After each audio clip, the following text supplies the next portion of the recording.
Lakshman sir, we have started on live. No problem. They're in line. Go. Yeah, it's going on.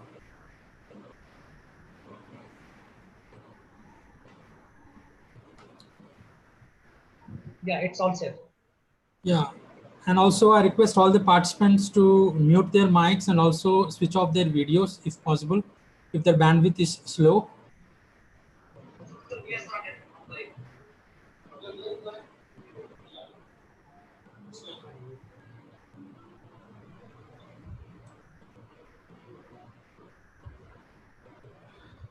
Yeah, it's all set. And also I request all the participants to mute their mics and also switch off their videos.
Correct.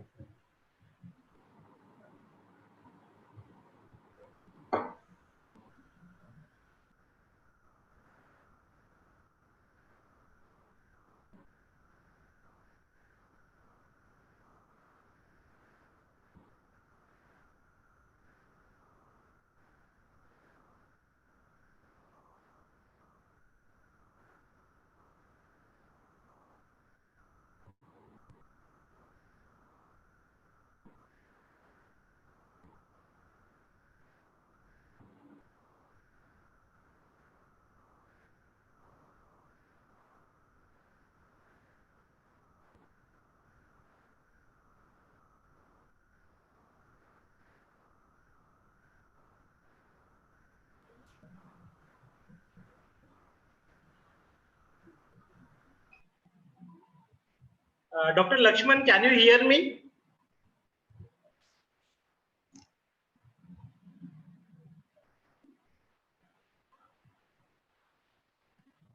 Rama ma'am, can you hear me? Okay. Yeah.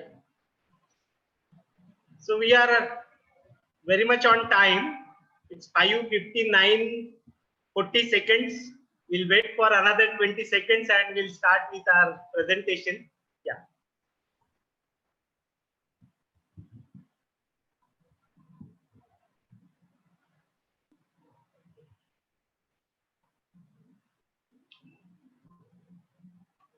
Yeah, it's 6 o'clock now. Very good evening to all of you. Hello everyone. I am Dr. Anil Pethe, Associate Dean, School of Pharmacy and Technology Management, SPKM, NMIMS University, Hyderabad. I welcome you all for the third Pharma Talk webinar organized by SPTM Hyderabad. Pharma Talk is an online platform for pharma professionals, early career scientists, as well as for students, bringing virtually all together to discuss current status and recent trends in pharmaceutical sciences. We are pleased to see number of registration for Pharma Talk steadily increasing. Despite this being third successive talk within very short period of time, we aim to bring in more pharma stalwarts to this online podium, maybe once in a week, and together we hope to learn and share our knowledge within the safe confines of our home itself. Further, Pharma Talk team urges everyone in the audience and in pharma profession to do their bit to flatten the curve and break the COVID-19 chain. Before we begin, as usual,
good evening, everyone. Sorry, it was muted from my side. Hello everyone, I am Dr. Anil Pethe, Associate Dean, School of Pharmacy and Technology Management, NMIMS University, Hyderabad campus. On behalf of NMIMS University, I welcome you all to our third Pharma Talk webinar organized by SPTM Hyderabad. Pharma Talk is an online platform for pharma professionals, early career scientists, as well as for students, bringing virtually all together to discuss current status and recent trends in pharmaceutical sciences. We are pleased to see number of registration for Pharma Talk steadily increasing despite this being third successive talk within very short period of time. We aim to bring in more pharma stalwarts to this online podium, maybe once in a week, and together we hope to learn and share our knowledge within the safe confines of our homes itself. Further, Pharma Talk team urges everyone in the audience and in pharma profession to do their bit to flatten the curve and break the COVID-19 chain. Before we begin, as usual, few housekeeping announcements for you. Just in case, due to power cuts or any reason, the streaming pauses or goes irregular, either at the beginning or in the middle of the talk, please do not panic. We will post the entire webinar immediately after the event for your convenience. We notice that there are still some participants who have not yet received their certificates for first webinar. Kindly email us your details. We will arrange to send your certificates as soon as possible. Participation certificates for today's webinar can be obtained by clearing online fees, which would be active from May 11 to May 13th only. The links for the quiz will be sent to your registered email IDs. Those who clear the quiz will receive their certificate by May 16th. Before we go into the main body of the event, I will take your attention for 2 minutes to show you some achievements of our school.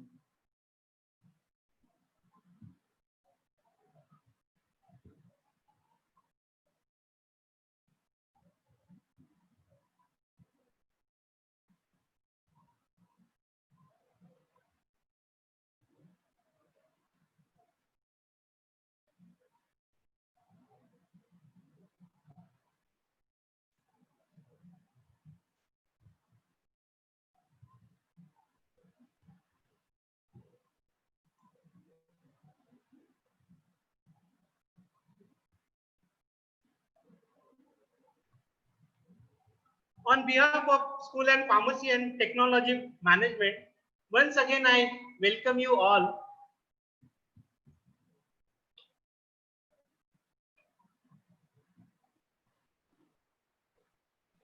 School of Pharmacy and Technology Management is working under the umbrella of Shri Vileparle Kelavani Mandal, which was established, this is the trust which was established in the year 1934.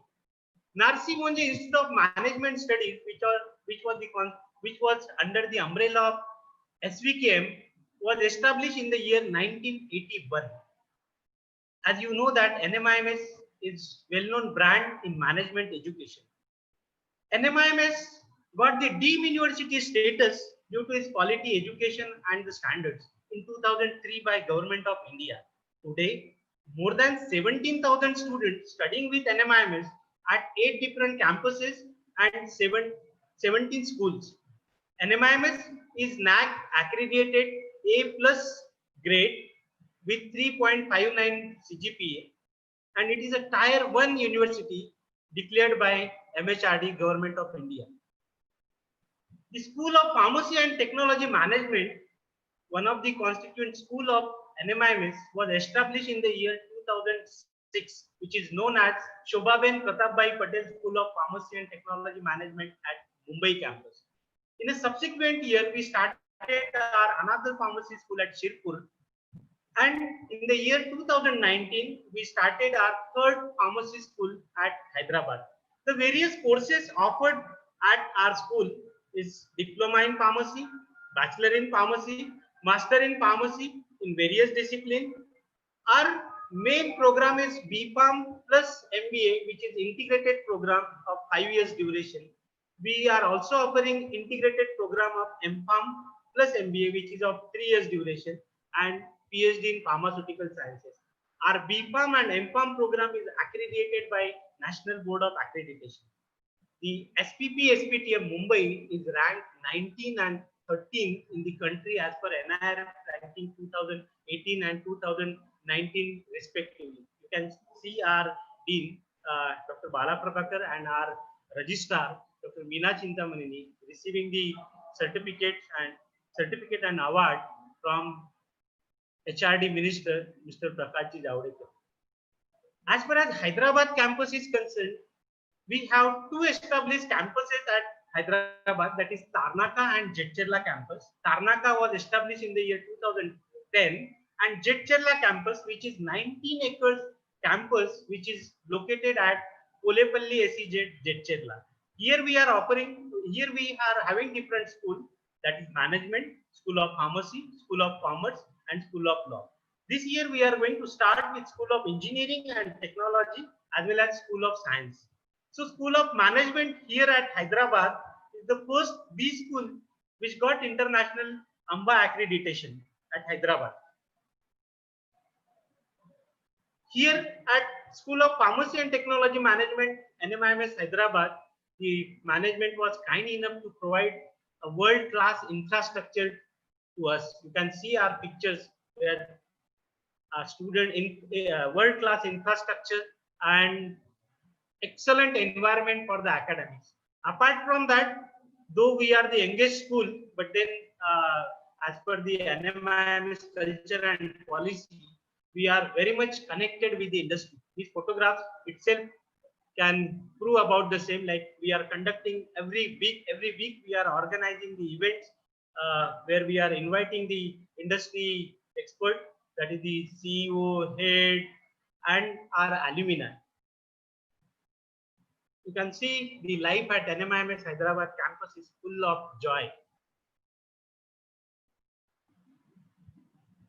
From 16th of March, our campus is closed, but not our academics. You can see in the picture that we are online. We have started imparting the education online by means of the online classes.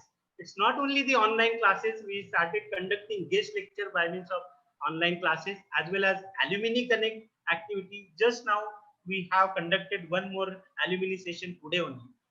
Apart from that, whatever scheduled parent meet was there, even that parent meet was also conducted as per the schedule, but through online mode only. If any of your relative or any of your friend is interested to join our program, so NMIMS is offering that NPAT examination, which can be taken from your home. So only 2 days are left for the same. Tomorrow is the last date for appearing for the NMAT examination. So this is in brief about my school. Let's welcome our today's speaker. She is Dr. Rama Sivasubramaniam. So thank you, ma'am, for accepting our invitation, and she will be speaking on the topic pediatric drug development. Let's see the brief profile of Dr. Rama Sivasubramaniam. Dr. Rama is currently working as Clinical Development Director in Clinical Development and Analytics and works in the cardiovascular therapeutic area at Novartis Healthcare Private Limited, Hyderabad.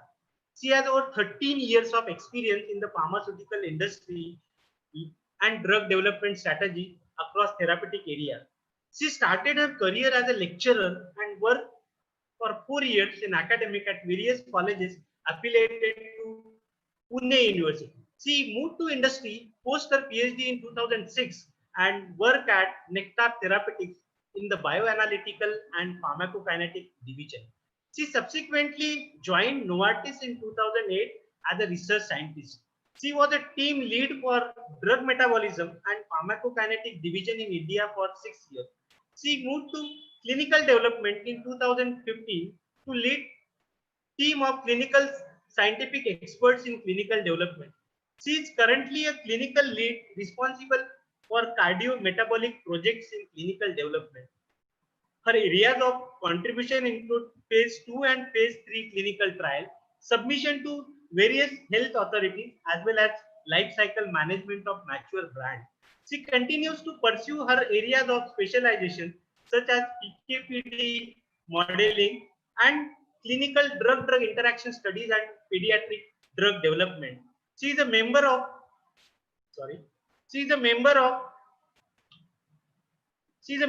American College of Clinical Pharmacology and its Indian chapter, South Asian College of American College of Clinical Pharmacology.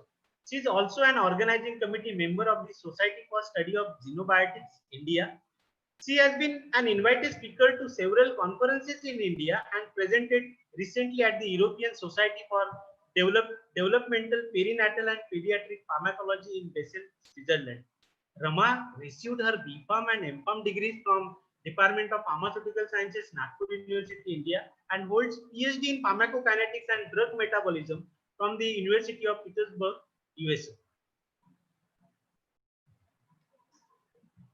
With this brief introduction, I request Rama ma'am to take the charge of today's session.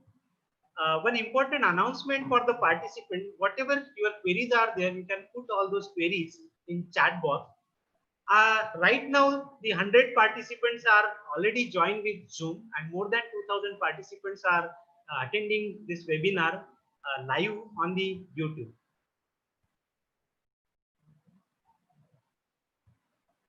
Over to you, Rama ma'am.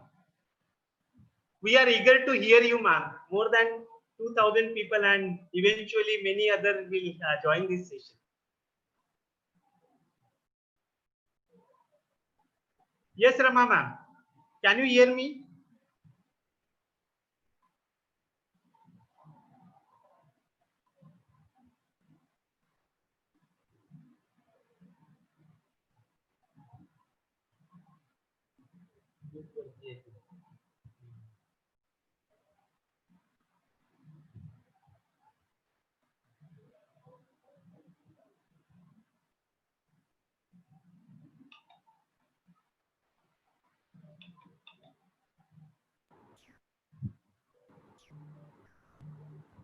Good evening, everyone. I think everybody can hear me now. Thank you so much, Dr. Pete, for that really nice introduction. This is a topic that's really close to my heart, as you may have already seen. So thank you for inviting me to give this presentation. And I'll go ahead and share my screen.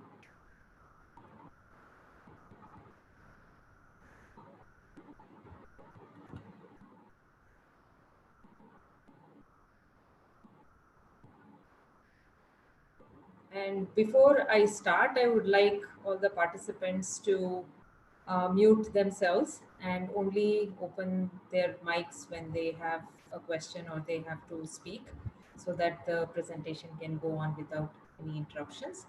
I think you can see my screen. As you can see, pediatric drug development is a very, very important topic in drug development in general. I would like to start with a disclaimer. This presentation is based on publicly available information, so there is no data that is from Novartis products or approaches. The views presented in this presentation are not necessarily those of Novartis. These slides are intended for educational purposes only and for the personal use of you. These slides are not intended for wider distribution outside the intended purpose without my permission or approval. The content of this deck is accurate to the best of my knowledge at this time. So today in my talk, I will go through a little bit of introduction as to what pediatric drug development is, what are the regulatory guidelines that are regulating this development. I'll go into details in terms of how a pediatric development plan is brought and how do we go about taking it forward.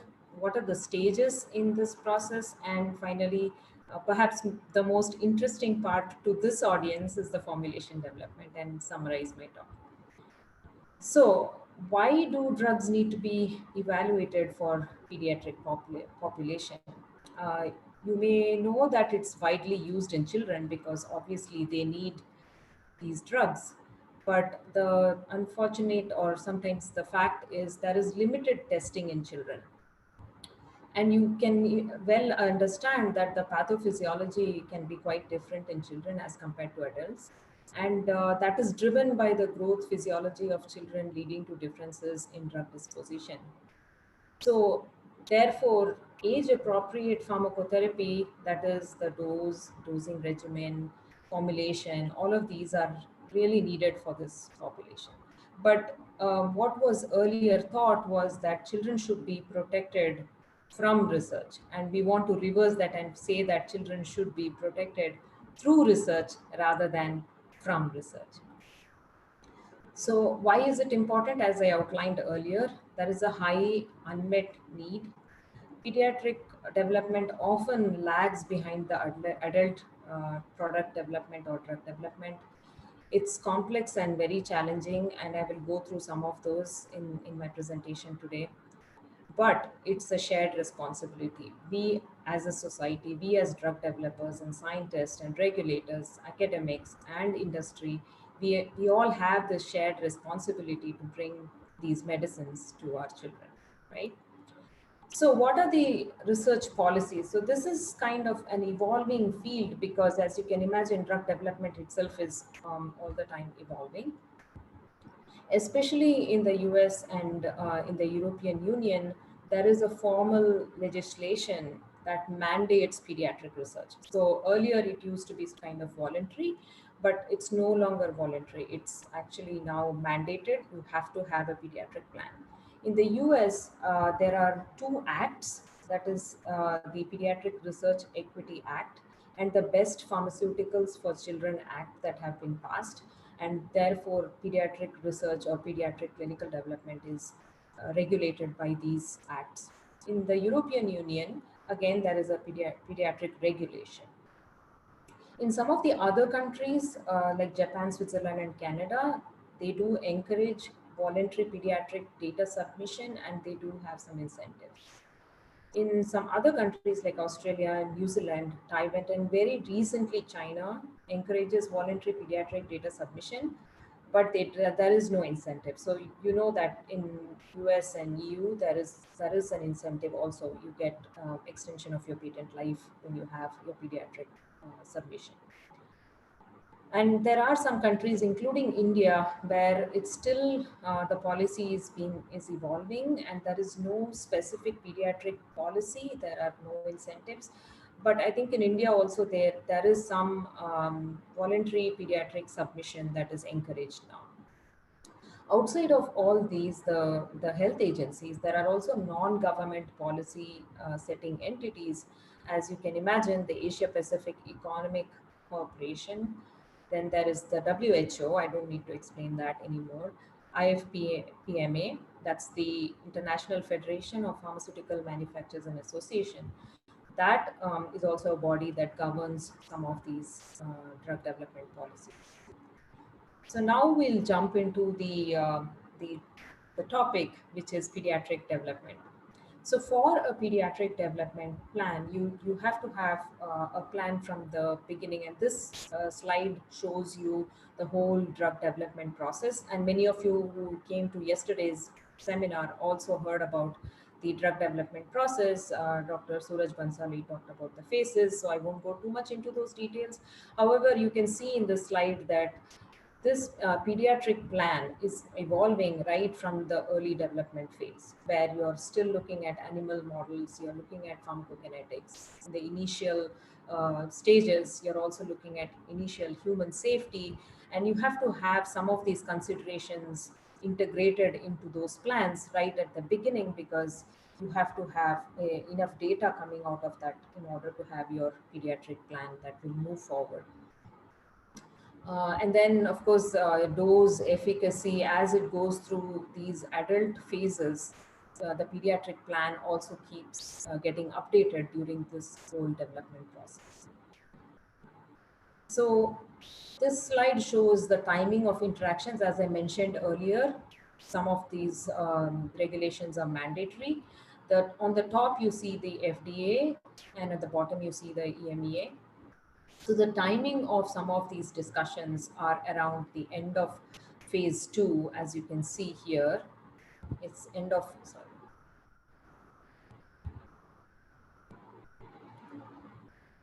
It's end of, within 60 days of end of phase 2, where you will have to have the discussion with regards to the PRIA pediatric study plan with the US FDA. And towards the time of phase 3 trials that are ending, your pediatric plan must be included in the new drug application. So for the EMEA, you will have the PIP submission and agreement actually a little earlier, end of the proof of concept or phase 1 trials. You start having your PIP submission and agreement, and then that will evolve as you get more and more data from your phase 2 and phase 3 trials. And then you have a compliance check at end of phase 3. So this is a broad system that is taking place throughout drug development.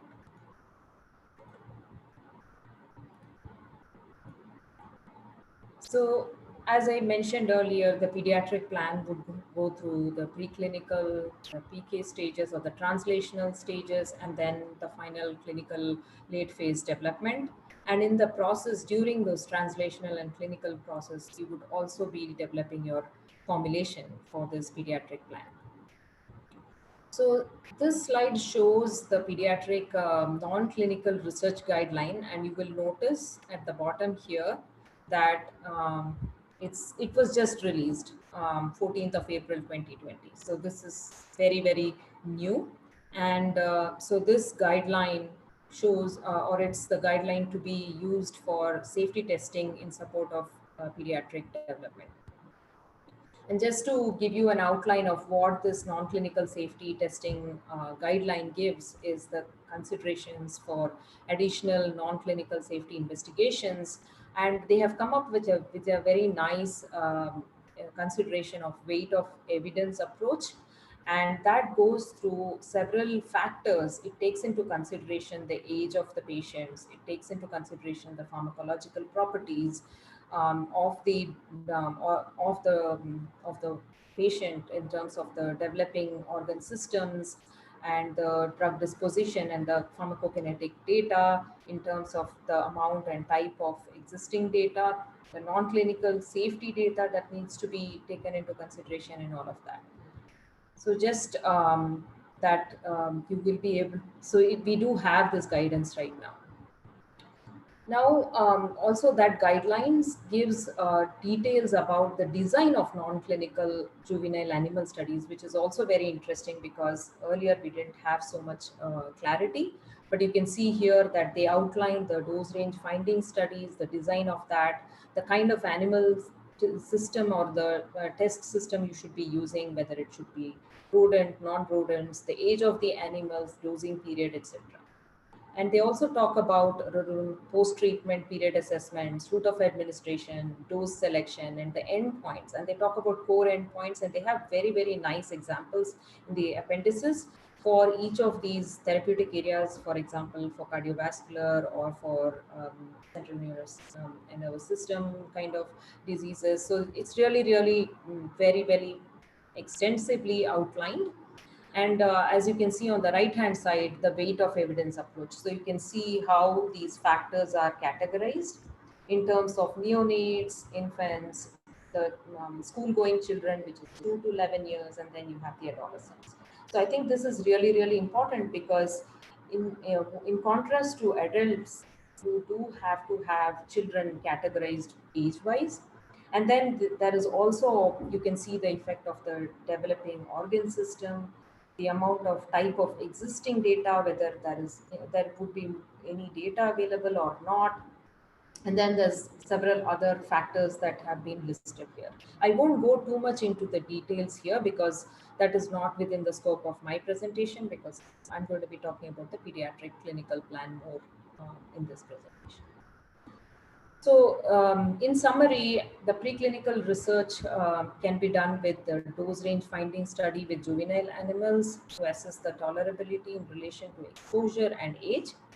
For life-threatening or sometimes these debilitating diseases that only occur in children or when the drug cannot be given safely to adults, then the first in human trial would be in pediatric patients. And you can imagine how challenging that would be. And the non-clinical program that at that time will generally allow the use of a rodent and one non-rodent species.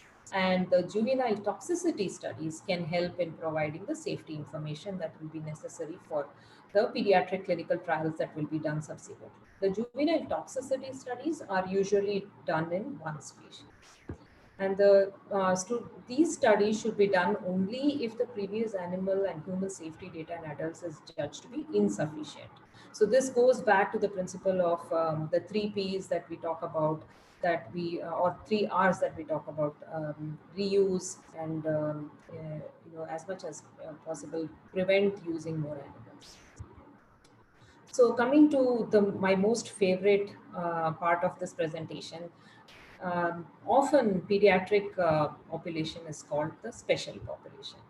It is classified as into usually 5 subpopulations, but this can sometimes change depending on the indication or the kind of trial that you're doing. So you have these preterm babies, you have new term babies, which are just less than a month old. Then you have infants and toddlers who are a month to less than a year. and then you have school going, or about 2 years, and then you have children who are 2 to 11 years, and you have adolescents who is 12 to 18 years. And the key thing here is pediatrics does not deal with miniature men and women as we often think about. And it's not just you can reduce the dose for the same class of disease because they are small bodies, but really we have to look at the whole range and the horizon. And this is said by none other than Dr. Abraham Jacobi, and we consider him the father of American pediatrics. So, therefore, coming to age-appropriate pharmacotherapy, traditionally, as I mentioned, we used to have this what we call an allometric scaling, but and many of you may have read about this Young's rule and Clark's rule, which is based on just discrete age points. Generally, they assume that these are linear and they are predictable based on body weight, body surface area, and you can just scale adult doses based on body weight or surface area. And the right hand side shows how that scaling is done across these populations. But the limitations of this approach is that human growth, as you would know, that it's not a linear process. And there are age-associated changes in the body composition, in organ function, and these are all dynamic. Also, this approach does not take into account for developmental changes that affect drug disposition or the tissue and organ sensitivity. So, simplified dosing approaches are not adequate for individualizing the drug doses across the span of childhood. This slide, I think, shows very, very nicely the physiological changes that impacts the drug disposition. So, as you know, yesterday also Dr. Bansali talked about absorption, distribution, and elimination. These are the pharmacokinetic processes that drive the drug disposition. And in the slide, you can see that the changes that happen in the liver, and you can see on the right, on the leftmost side, the cytochrome P450s, which corresponds to also this expanded figure on the right. The cytochrome P450 are drug metabolizing enzymes, and you can see across the age groups how they develop differently. So each of these enzymes develop at a different rate, and you can see most of them kind of come to a steady state around the 6 or 7 years, say, of age. And that is why the younger patients would need more and more care, and we really need to characterize the drug disposition in the younger children. And as children approach the adolescent age, they are closer to the adult physiology and pharmacology, therefore. You can also see how the gut physiology changes, and therefore the pH will change, and therefore your drug biopharmaceutical properties will have to be considered to understand the disposition in these younger children. And this is a publication that came out from this group, Dr. Gregory Kearns. I had the pleasure of meeting him in the Basel conference. And so this is, I think, really a landmark publication, and I would recommend, if you're interested in this topic, to read this publication. There's also a very nice database that was developed. This is slightly old. This is 2002. This shows the impact of pharmacokinetics on based on the age group. And you can see on top, there are these parameters, clearance and half-life. As you know, these are the two PK parameters that we measure to understand dosing as well as dosing regimen. So you can see here that this clearance is not linear, right? So it starts with, if you look at the preterm babies, it's very low, and then it increases and increases up to when the children are 6 months or 2 years old, it goes up, and then it goes down again. Similarly, the half-life, and this is for about 40 drugs that they have surveyed. You can see the half-life kind of goes down. As you can imagine, in the younger children, the half-life is long, and therefore dosing changes have to be done in the younger patients, and it has to be done very, very carefully. On the right hand side, you see the drugs that would be metabolized, and the drugs that are renal substrates, or those that are cleared by the kidneys. So you can see again, it's not very linear. There are differences in how these drugs are cleared, whether they are metabolized or whether they undergo renal elimination. So this is just to demonstrate how the pharmacokinetic properties differ in these different age groups. So coming to the pediatric clinical research, there's also a guideline that has been released, and it actually came out around the time in 2016 for consultation, and then it was adopted in 2017, and it came into effect in 2018. And this guidance again outlines very nicely the various different considerations, including ethical consideration, the age classification and subgroups within that, including neonates. And they also very nicely outline the approaches to optimize pediatric drug development. And I'll go a little bit into detail there in terms of how you can use extrapolation in pediatric drug development. You can use modeling and simulation in pediatric drug development, and you will be able to recall some of those, I think, concepts that Dr. Bansali outlined yesterday. Of course, there are this guidelines also takes into consideration some of the practical challenges that would need to be considered for designing an execution, because it's not just designing a pediatric study. You have to be able to finish it. You have to be able to measure outcomes. You have to be able to understand the long-term clinical aspects as well as safety aspects of the drug. Really, really important, especially in pediatrics. And they also talk a little bit about the pediatric formulations, the dosage administration, the excipients, of course, the palatability and acceptability of these formulations. So I think this is a very, very nice guidance document, and it helps us a lot when we are developing our pediatric plans. So as described in the FDA guidance, there is an extrapolation approach that you can use for pediatric drug development. And that starts with a question-based approach. So the question is, you start with, is it reasonable to assume similar disease progression between adults and children for that particular indication? And if the answer is yes, then is it reasonable to assume similar exposure response? So that's the PKPD part of it. And if the answer is yes, and you have the drug concentrations that are measurable and predictive of the clinical outcome, then you can use an approach called full extrapolation. And what that means is you just do an adequate PK study to achieve similar exposure as in adults, and then you conduct a safety study at the selected dose. So this is called the full extrapolation approach. If the answer to the first question is no, that it's not similar to adults, the children have a very different disease progression or a completely different pathophysiology, then there is no extrapolation approach. Then you would have to do a full dose range finding study in pediatrics. You have to identify the dose and then do a complete safety and efficacy study. So this is a complete development in itself.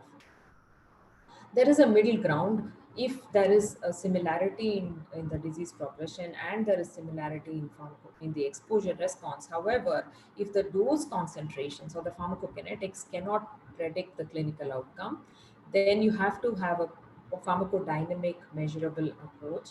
And in that case, you have to go through this partial extrapolation approach, where you have to do the dose range finding study and achieve the target pharmacodynamic effect, and do a complete safety study also with the selected dose. So this is a partial extrapolation approach. As the guideline also outlined, there is modeling and simulation. And yesterday, I think the data sciences, many of you had questions about modeling and simulation. So here is where you can use data science to conduct your pediatric drug development. And what does that entail? So you would actually use the adult pharmacokinetics, adult data. You would then have to build a model with that data, and we use a physiological based pharmacokinetic approach there, which means you take the physiology into consideration, the blood flow, the organ development and all of that, liver, the composition and everything. And then you also take into consideration the physico-chemical properties of your drug, the biopharmaceutical properties of the drug, and also in vitro and in vivo preclinical data. So you build this adult model, and then you use it to see how well it fits or how well it's able to predict based on the real clinical data that will be available from the adults. So that's the learn confirm cycle. From there, you would build a PBPK model, the physiological based PK model, where you would scale the absorption rate constant, the clearance, the volume distribution, all these PK parameters. And then you would build a pediatric model.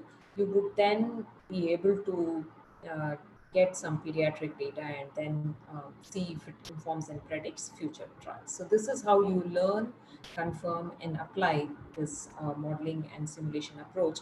This is a topic in itself. I'm not going too much into detail, but this is just to tell you or give you a high level view of how modeling and simulation and how the data from adult and also data from biopharmaceutical properties, the physical chemical properties can be used to pediatric research.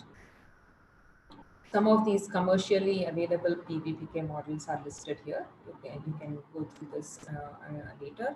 There's GastroPlus, many of you may know. There is SimSip, which is talks about the liver parameters or the metabolizing parameters. PKSim is another software, and there's FlowPredict as well. So coming to pediatric trials, what are the considerations for phase 2 and phase 3 trials? Once you have the PK data, scientifically, you have to consider the indication. Is it cardiovascular? Is it heart failure? Is it hypertension? Is it epileptic patients? So you have to define the indication. And then depending on that, you would have to look at the pharmacokinetics, pharmacodynamics, and that would inform some of the endpoints. And it's really, really important, especially in pediatrics, to have some of these biomarkers. Not always possible because these have to be validated. And you have to have these age-appropriate assessments. Some of the other considerations when you are actually doing clinical trials, it's really important to understand what the investigators or physicians are practicing in each of those countries, and you would be you would understand that the medical practices are quite different in different countries. We have, and believe it or not, the age definitions can also vary from country to country. So you have to take all of that into consideration. And the informed consent process is a very, very integral part of the good clinical practices. So in a vulnerable population like pediatrics, you can imagine that this becomes extremely important. And therefore you have additional consent. Of course you have consent, but you also have assent, which is, parent or guardian signing it, but also getting the children to actually say okay to this trial. So that gets quite tricky in some of the pediatric trials. Of course, the regulatory guidelines I showed you in the beginning, they can be region specific. Again, the definition of age can be different. For example, adolescents, in some countries, it's from up to 16, and in some countries, they consider anyone above 14 as adults. So all of these need to be considered when the pediatric protocol is being developed. And of course, operationally, you have to consider what are the approval timelines. As I showed you in the previous slide, there are very important scientific advices that you have to have, and you have to understand what is the adult approval timelines and when your clock starts ticking to submit your pediatric indication plan and also for approval, because those are all tied to sometimes incentives as well. Then you have to consider the feasibility in terms of, where can the site be? Are they trained? Because, you have to collect blood, you have to have very special kind of equipment for pediatrics. So the site selection becomes very important. Study duration, lab specifications. How would you measure blood pressure in younger children? How would you measure some of the liver parameters? How would you measure the renal parameters? It becomes very important in terms of the labs. And of course, more and more it's becoming important to get real world evidence or the patient reported outcomes. So pediatric quality of life is also very, very important, and you can imagine that becomes a very important component. So these are all very important components of the clinical trials. So that was just a very broad outline, but when you go into the PK/PD safety assessments, there are several challenges that we face. In terms of pharmacokinetics, is the data available from preclinical and metabolism studies? Like I said earlier, the guidelines also asks you to use some of this, but most of the time the metabolism parameters come from adult livers and things like that. So um, these kinds of things now have to be simulated, and some of these software that I showed you earlier for PBPK modeling, they have some data for preclinical metabolism. You have age-based cohorts. So you would usually start your studies with the older children and then you would go downwards. And so it's really important to define your age cohorts. And you can imagine blood, you have to take a lot of blood for measuring PK. And when it becomes younger children, these drug volumes have to be really, really small. For example, if you are doing a malaria trial and if the children are less than 6 months old, you can imagine how little blood you will be able to draw from that population. So can you use dry blood spots to measure the pharmacokinetics? These are all the innovative ways of doing pharmacokinetics. Dose escalation schema, how to titrate the dose. Would you use just weight based? Would you use milligram per kilogram, or would you just stratify by more than 35 kgs, less than 35 kgs? Those kinds of things to define your dose escalation scheme. And of course, you can't ignore concomitant medications in phase 2, phase 3 trials. Some of these children are really sick. Even if you imagine malaria or you imagine heart failure, these children would be on multiple medications already. So it's really important to consider the drug-drug interaction. So all of these become quite challenging when you're looking at the data. Obviously, you can't do these in healthy children, right? So it's quite challenging to do PK studies. Of course, the pharmacodynamic endpoints matter because they indicate the final endpoints that you'll be able to measure in the phase 3 trials. Disease progression is often unknown, or it's not the same as adults. Or, for example, in hypertension, most of the younger kids have chronic kidney disease. So you can imagine the pharmacodynamics in those patients are going to be quite different. And the biomarkers also, in terms of development, can be very different because they are related to this disease progression. And when you have to go and measure safety in these children, the liver parameters, kidney parameters, we often look at a change from baseline, a value from healthy patients or healthy subjects. But in pediatrics, often they end up using the adult parameters. So it can be quite challenging if they are not using the right baseline parameters that have to be from pediatrics.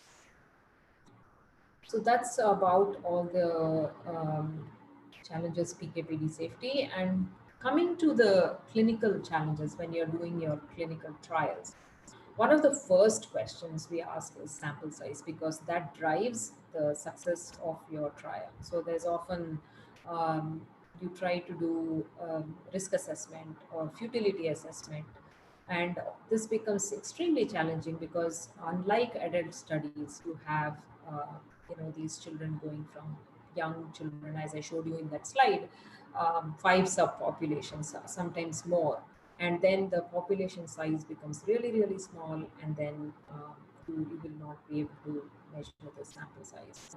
You will not be able to get to the endpoints, and it can risk the whole trial. So it's quite important to calculate the right sample size for those studies. Disease presentation can be different, endpoints are very different from adults. And in our phase 3 trials, we often use standard of care. And some of these may have very limited PKPD data, or they may not have PKPD data even. So it becomes extremely challenging as to how to design these studies. Of course, starting dose finding for pediatric indication can be, again, because of all these subpopulations, stratification questions. Do you do milligram per kilogram? Do you do stratified by weight? All of these are a lot of discussions around these. And then when it comes to trial designs, because of the ethical reasons, you have to think about whether you can use a placebo. Because you cannot use a placebo, can you then do a placebo withdrawal kind of design? And more we are using adaptive design. It's nice to use these things, but when it comes to statistical calculations, it becomes very complex and very difficult to interpret the data. And in terms of assessments, what is additional in these trials is you may have to sometimes consider sexual maturation. That's called Tanner staging. And as I mentioned earlier, you may also have to look at patient-reported outcomes. And you can imagine a 2-year-old or a 1-year-old who can't even speak. How are you going to ask them whether it hurts or is it making them feel better? So it becomes really, really challenging. But also, there's an opportunity here to develop new tools for these patient-reported outcomes. And I mentioned a little bit of these operational challenges, but going a little bit into details, you can imagine if you're doing a trial in very young children, in neonates and infants, or critically ill children, it becomes extremely challenging. Some of the case report forms, we usually have some standards, which would be height, weight, and things like that. But for the younger children, you have to have head circumference. So you have to customize some of these pages for the sites to be able to enter the data. And I mentioned earlier about informed consent forms. You will have multiple kinds of forms, for assent forms for adolescents, parental consent forms, and things like that. So it's a whole different or extra kind of work when it comes to pediatric clinical research. And if you're going to be doing some of these very young children, very sick, you may have to consider the infrastructure. You may have to have these pediatric intensive care units, pediatric step-down units, and things like that. And when it comes to ethics, you cannot do healthy volunteer studies here. Placebo comparators cannot be used. And also in terms of consenting parents of terminally, you can imagine terminally ill kids, is a big challenge. Can everyone hear me okay so far?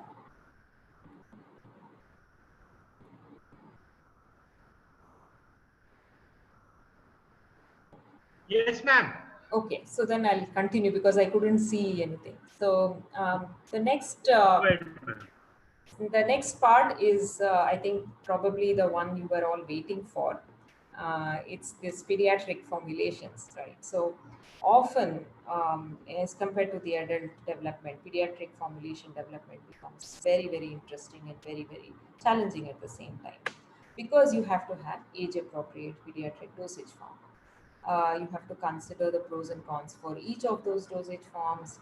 And as mentioned in the guidelines also, and as you can imagine as pharmacists, you have to really take good considerations for the excipients. You have to really, really ensure that safety is of utmost importance. So you have to really find those levels of excipients that can be used in pediatric formulation. There's also additionally packaging and dosing tools, and many of you will remember from your pharmaceutics classes those syrups and those some of the tools that you would have. You would have a measuring cup, or you would have a teaspoon for measuring the doses. So those would also have to be considered. And if it's an inhalation, then you can imagine even more how difficult it would become when it comes to pediatrics. And if it's an oral drug, taste becomes really, really important, because your patients may just spit it out if the taste is not good. So it becomes really important to have taste masking. So there's a whole separate function that looks at pediatric formulation. So how can we define the appropriate pediatric dosage form? In 2006, EMEA came out with a reflection paper, and this matrix on the right-hand side, I know you can't see it very well, but it kind of defines what kind of formulation would be appropriate. So you can see on the right-hand side these you can see there is a score, that is whether it's applicable, not applicable for early ages versus higher ages. And those scores go from 1 to 5. And if it's 5, it's best preferred and therefore the dosage form of choice. If it's 4, then you get good applicability and preferred acceptability and things like that. So if it's 1, it's not applicable, not acceptable. So if you look on the right hand side, those that have 1s and 2s for the preterm or young children, you can see the tablets, capsules, those are not applicable for the younger population. And if you go to the older children, those are become applicable or acceptable. And you can, as you can imagine, the 2s, 3s, and 4s for solutions, drops, emulsions, suspensions, the liquid formulations are most preferred for the younger children. And also for the older children, because they would then be happy to take the medication. So in general, the medication should be really age appropriate, and we have a lot of options, and there are numerous dosage form options for each route of administration. And based on the acceptability of these dosage forms, we would go and choose it for that pediatric age range that we are developing the drug for.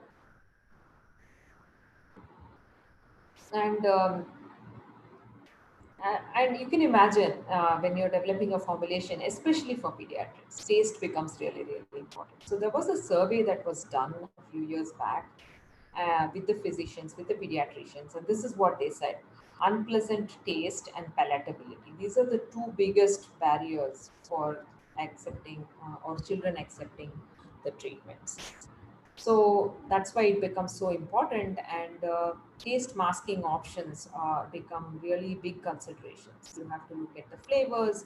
You know, some children like grape flavor, some children like cherry flavor. Sweeteners are very important, buffering agents, you can imagine, for liquid formulations.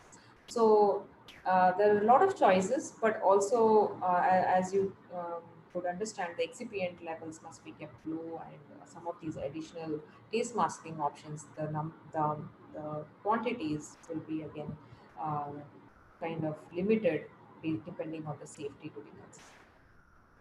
And the tools for formulation decisions, there is an animal aversion model that generates taste data for the API, for the product ingredient. There is electronic tongue. So this is based on charge. This is a machine that actually assesses formulation taste. And so you would use something very bitter as a control, and then you would use your drug as a test, and that electronic tongue can give you an indication of how bitter or what's the taste of the drug. And there are adult taste panels. I'm sure people will taste this during trials, and then based on the final variants, you would choose the pediatric formulation. There are also questionnaires that are used. They look like this at the bottom, and based on that, you would assess the taste of the select formulation. So that, in a nutshell, covers the whole pediatric drug development. Now I will share an example, which is a product of Novartis. But this is the label, and I'm not sure how many of you actually read labels, but this is the US prescribing information for Diovan. It is it's a medication for hypertension.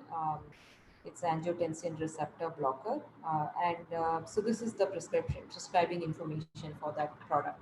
So you can see that this was tested and it's been developed for pediatric hypertension, and the age group is 6 to 12 years. And you can see the starting dose. You can see how the dose range is changing for those pediatric population.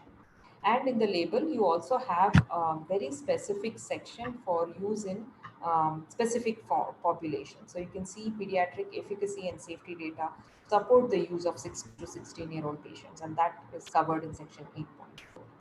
So this is just to show you how that whole drug development drug development process ends up on the label. And this is again continuing on the dosage administration. Because this drug is for 6 to 16-year-old patients, some children may not be able to swallow these tablets, and therefore we developed a suspension formulation for the children in the US, and the dosing and all of that is very well defined in this patient population.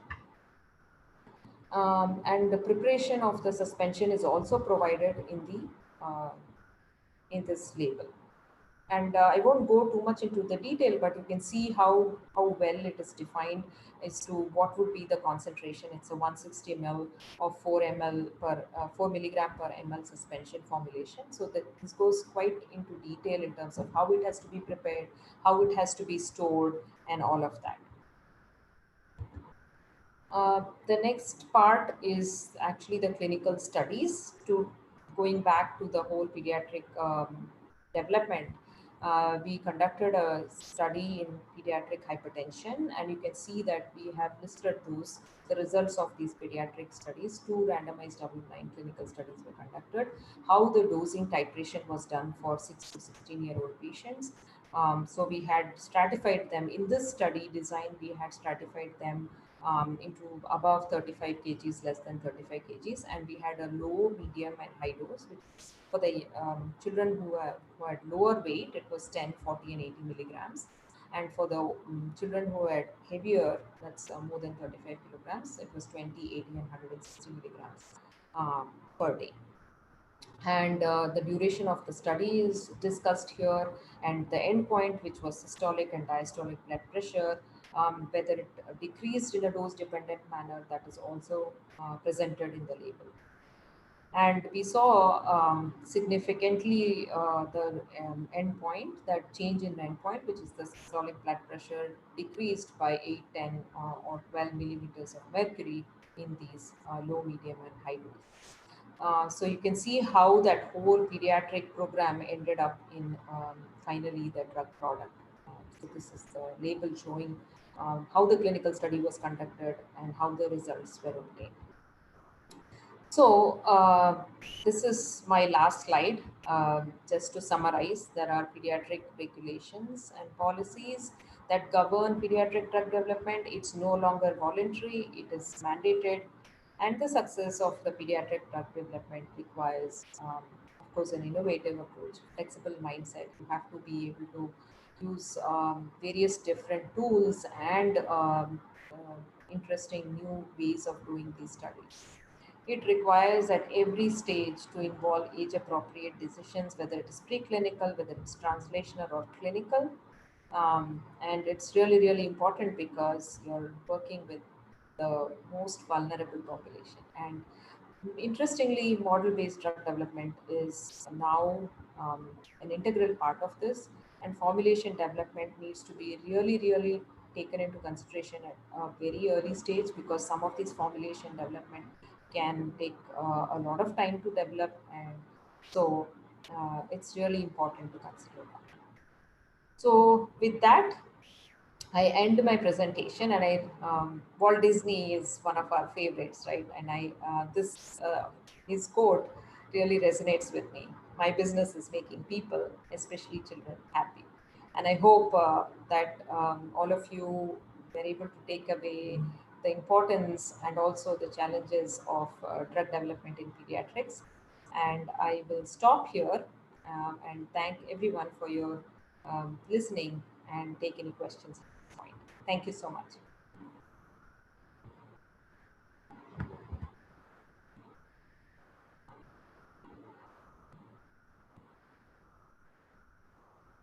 Thank you very much, Dr. Rama, for your excellent presentation as far as the pediatric drug development is concerned. This is the kind of drug development, as you mentioned, for the special population, and like we can imagine the challenges that you guys are facing while actually developing the drug formulation for the kids. Like it is very difficult, even like in day-to-day practice, like if we are administering drugs to our kids, they are very much reluctant in very much reluctant in getting the drugs. So I think this is the real challenge. But your presentation was excellent. You have tried to cover all the parts as far as the development is concerned, regulation is concerned.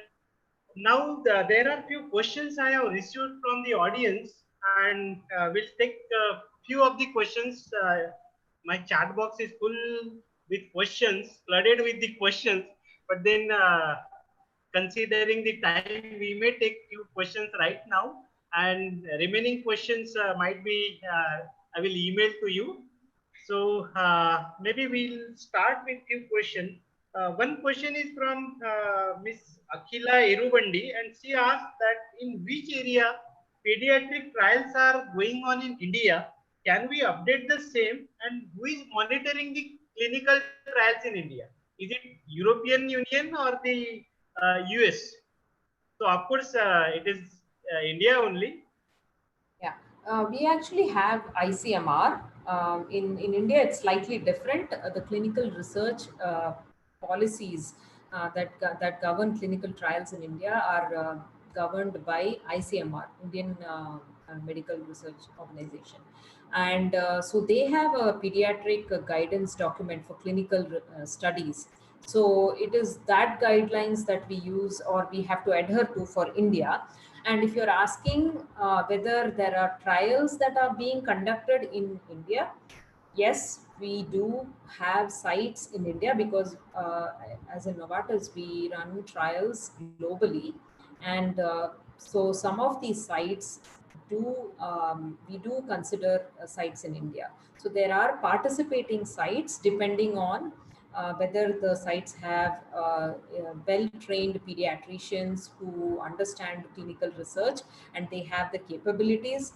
Like we said, they have part 1, part 2 kind of design. You have to be able to draw blood, and you have to be able to process them, store them before bioanalysis can be done. So some of these studies, you have to have infrastructure. So it really depends on that. And yes, we do have sites. Thank you, ma'am. One question is there from Dr. Madhur Kulkarni from Pune, and she is asking about, can you please elaborate the difference between assent and consent? Okay, that's quite simple one. When I ask for consent, that is, as an adult, you can consent, right? You say yes to a trial because you are deciding for yourself. But when it comes to children, you're taking the decision based on their consent.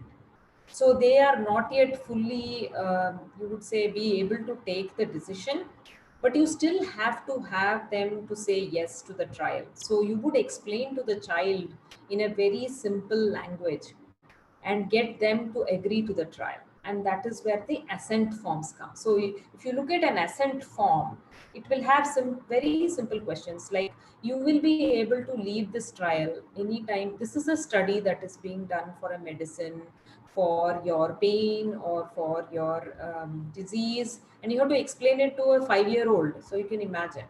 So that's the difference between assent form, and that has to be signed by the guardian in the presence of the physician. So this is not just for consent form. The patient will be told what will be done, and they can just directly sign on that consent. So this is where you have a extra protection for children, because we do have to protect them, right? So we should listen to them. So the children should not be coerced to enter a trial. So that is the difference between an assent and a consent form. Thank you, ma'am. One more interesting question from Nikku Yadav. I guess he's our alumnus. How we run clinical trial for anti-cancer drugs in pediatrics? As I said in the beginning, though, for debilitating diseases, and pediatric oncology is a really, really difficult field to be in. Childhood leukemia, for example, we do have to do trials in them. So all the facts that I presented today apply to oncology as well, because that is where really the need is really, really high.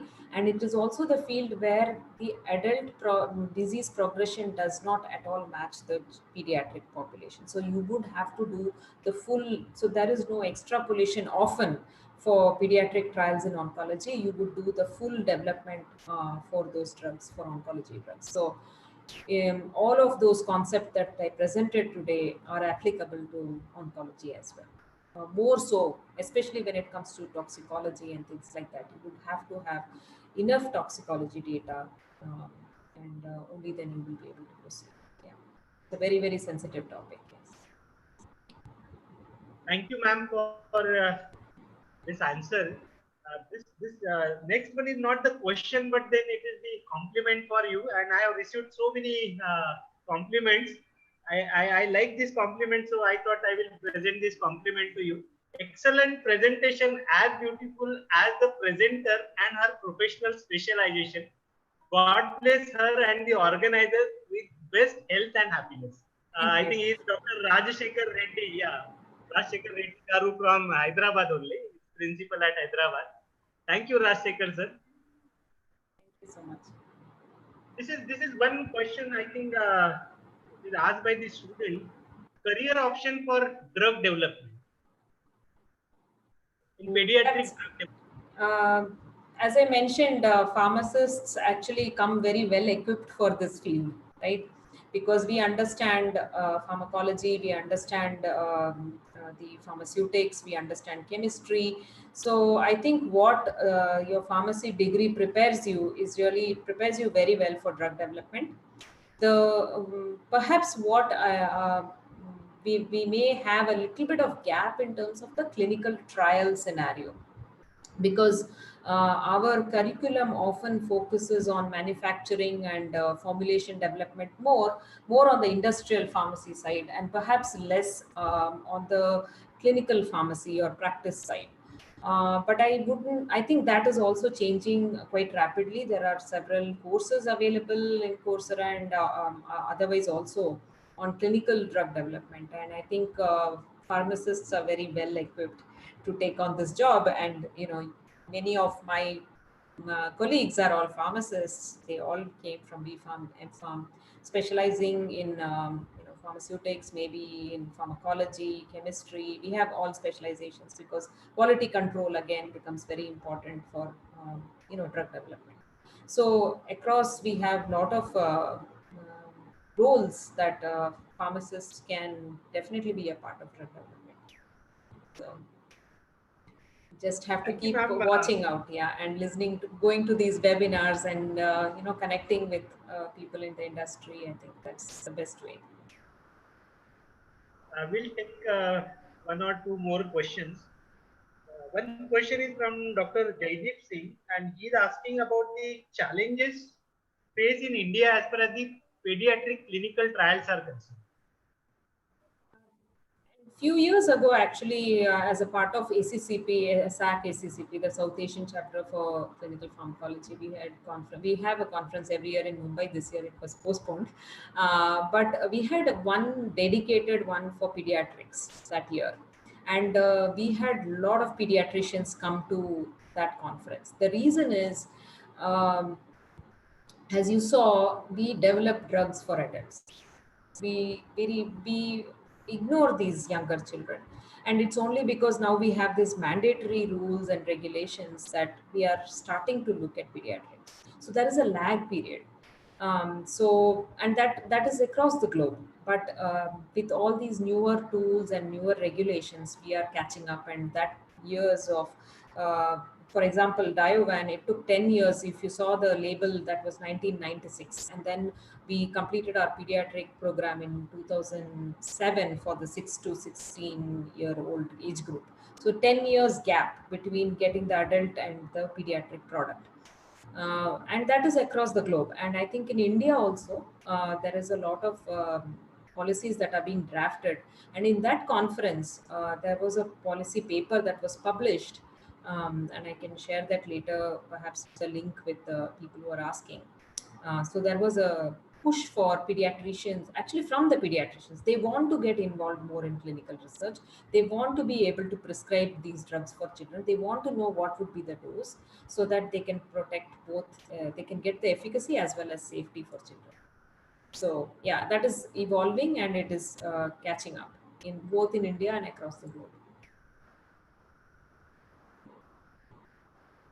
One chart is there. It's not the question. The chart is from Dr. Aarti Thakkar from Amity University, Noida, and she is saying that it was a wonderful session by Dr. Rama. She is a good friend. Will congratulate her in person too. Thank you for having her here and organizing this session. Thank you so much. So thank you, Aarti ma'am. One last question we'll take. This is from Mr. Anish Gupte, and he's asking about what are the biomarkers we can take under pediatric clinical research? Biomarkers in general, it relates to disease progression and it's an indirect one. In fact, pharmacokinetics itself is an indirect measure of outcome, right? So it depends on each disease. For example, we have for heart failure, we have BNP, brain nutrient protein, BNP, and there is a NT-BNP. So there are some biomarkers that are very specific for each disease. For oncology, again, they will have very specific biomarkers that are indicative of the disease progression. So there is not a single biomarker. And these have to be validated. They have to be shown that they are related to the outcome of the trial or outcome of the disease changes or, based on the drug, is there a difference and is it, it's a whole big field. We in fact have a division for biomarker development within Novartis. So that's how big it is and how important it is. That is not only for pediatrics, but also across, because you want to be able to get decisions earlier and earlier as possible also. And biomarkers are one way to do that. Did that answer the question? I hope it did. That was a very good question, in fact. Yeah, ma'am. Thank you. Thank you. Yeah, thank you. Thank you for your wonderful answer. One more question is there. It is related BA studies for the pediatrics. Yeah. How we are conducting. Thank you so much. Thank you so much for thank you for asking that question, because that is both pharmacokinetics and formulation research, right? So as we discussed in this presentation, I showed you that suspension was developed for the younger children. So you have to show the bioavailability, relative bioavailability of that formulation versus the adult formulation, which is a tablet. So that is why it becomes important to show, you have to conduct a BA/BE study. If it's a different formulation, it's a relative bioavailability study. If it is the same formulation, but often it's a different formulation. You would have mini tablets, or you would have suspension, or you have solution, some of these, right? So you would have to do a BA/BE study. And those are conducted in adults because pharmacokinetics is in that sense. It doesn't have to be conducted in pediatrics. So you do that in adult and show that the pharmacokinetics is relatively same or similar. And then if it's different, then you have to define the dose and dosing regimen based on the relative bioavailability, whether there's a reduction or you have to increase. And you may have to do food effect also, because the pediatric food may be very different. So I think this is a very good question, because food effect is also part of often the BA studies. And if you have applesauce or soft foods, and if you take very young children, small babies, maybe breast milk, so you have to really show that the formulation bioavailability, is it different or same when it comes to the food that are consumed by these younger children. So is there a positive food effect, negative food effect? So I think when I went beyond the question that was asked, but it is a very integral part of pediatric development. And thank you for asking that question. So thank you, ma'am.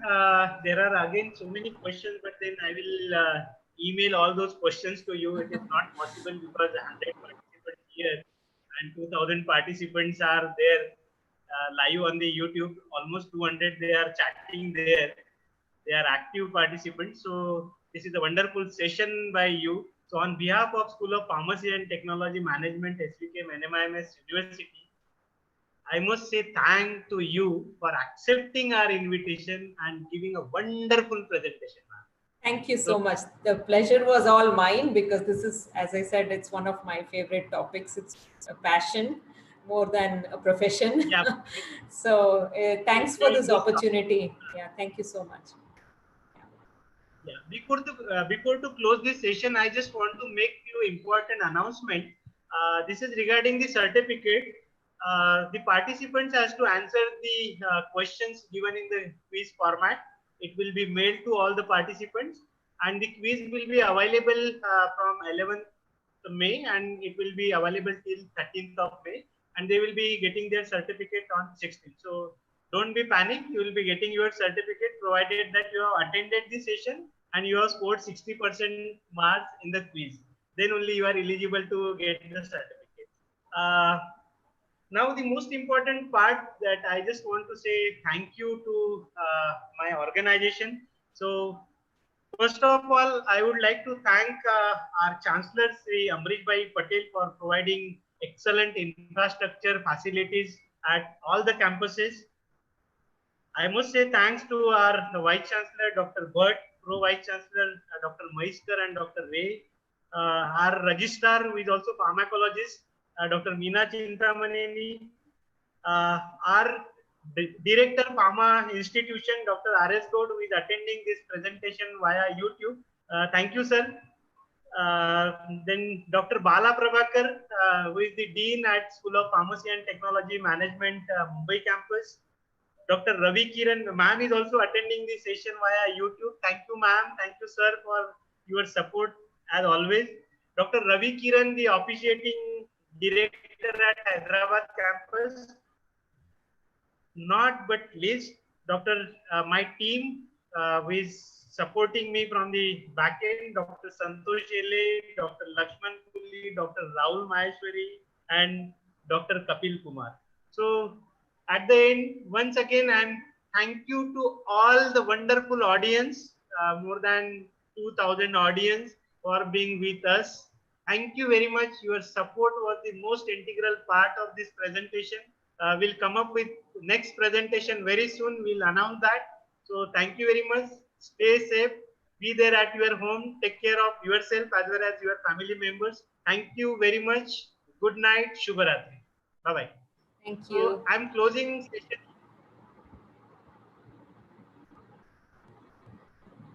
So I'm ending this meeting here. Once again, thank you. Thank you.